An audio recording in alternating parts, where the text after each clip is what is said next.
Are you looking for an in-depth guide / tutorial on how to defeat the boss Lace of Act 2 in Silksong?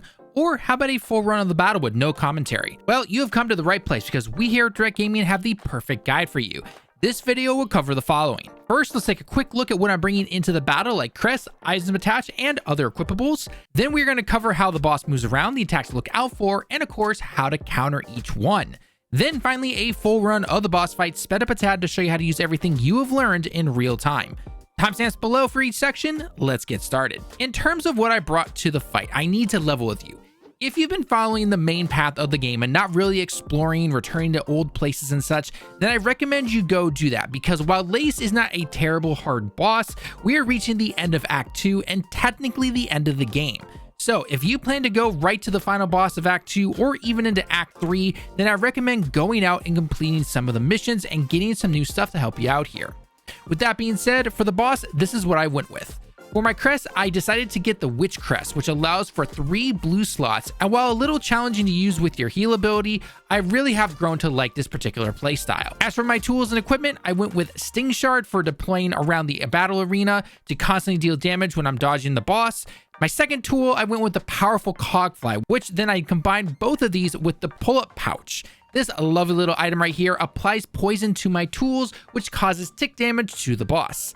I mostly use my tools after the first and most of the second stage. The first phase isn't too hard, but as you continue on, it can get a little chaotic sometimes. To help with the crest I'm using, I also attached the injector band, which speeds up binding, along with the multi-binder, which extends the active binding but increases the healing effect. Final item I have attached is the Magnetite dice. It says to bring luck, which based on videos I've seen so far around YouTube, pretty much means higher damage numbers, basically with a chance though. You know, rolling dice, higher number chance, that type of thing. With the other items in this category not really helping in battle, I figured why not? Let's go ahead and use this. Look, in the end, like any game, what you bring is going to be your choice. So if you went with something else, let us know in the comments below exactly what you brought to this battle. But with our loadout and equipment done, let's get on to the boss fight itself. Now, Lace here, like I said beforehand, is not a crazy hard boss, especially if you found the first fight against her to be pretty easy.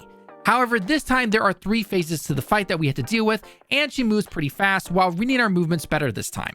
So let's break it down. For the first phase, the fight starts off right as you exit the lift, so you can actually get a couple of free hits on the boss or get your silk pouch before the actual battle starts.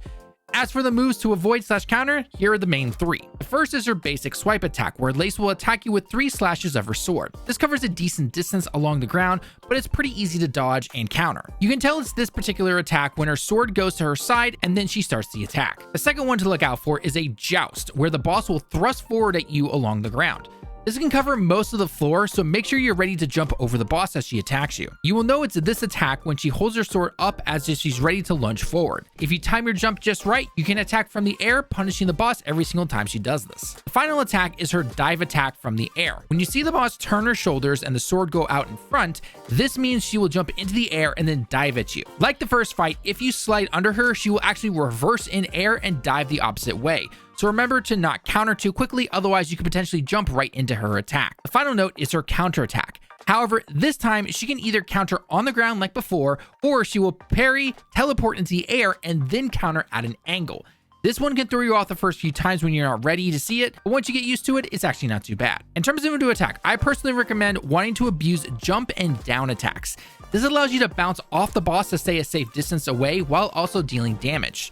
That is not to say that you can't do normal attacks, but it definitely helped me a lot out personally. I also used my bind attack when I caught the boss at the edge of the arena, which allowed me to not only heal, but deal damage at the same time. Basically, just keep doing this like you see here on screen, and you'll be able to start the second phase no problem. When you get to the second phase, the boss does not change much except for the dive attack. When the boss jumps, it will leave 3 attacks behind that will activate once the boss goes into the dive motion. I found using the space of the baseline of this makeshift triangle here helped avoid damage and sometimes even get a hit on the boss to counter her after she completes her moveset. Also, when phase 2 is activated, the boss will become faster, so this can also be a time to start using your items like the cogfly or sting shards. Don't throw them all out at once though. Use them sparingly so you can use them when you get into a tougher situation. As you continue to damage the boss, you'll actually stun her a couple times, which is really nice, allowing you to get some extra hits on her. When you finally get over to phase 3, the boss will reintroduce the mid-air slash attack from the first fight. When you see this particular circle right here, get out of the way, otherwise you're going to lose a lot of health to it. This time though, the boss will use it twice in a row.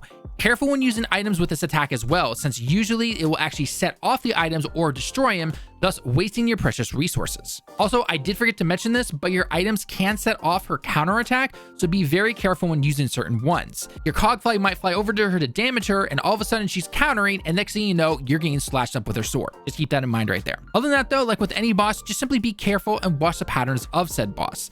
This one is pretty fast and can read your moves even more than beforehand.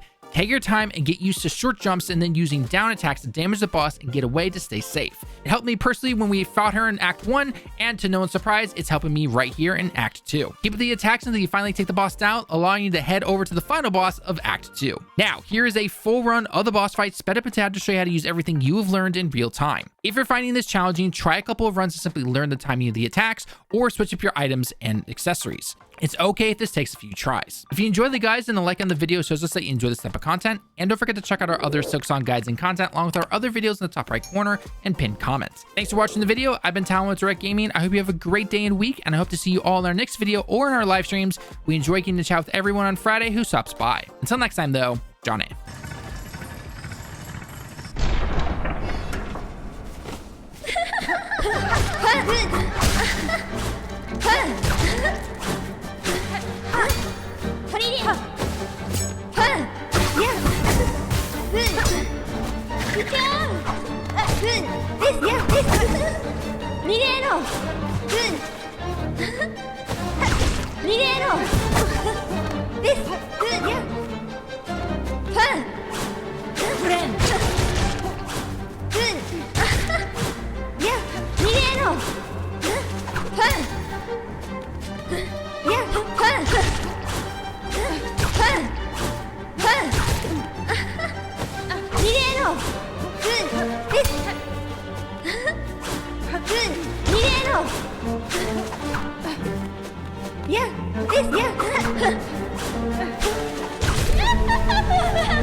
Yeah, this.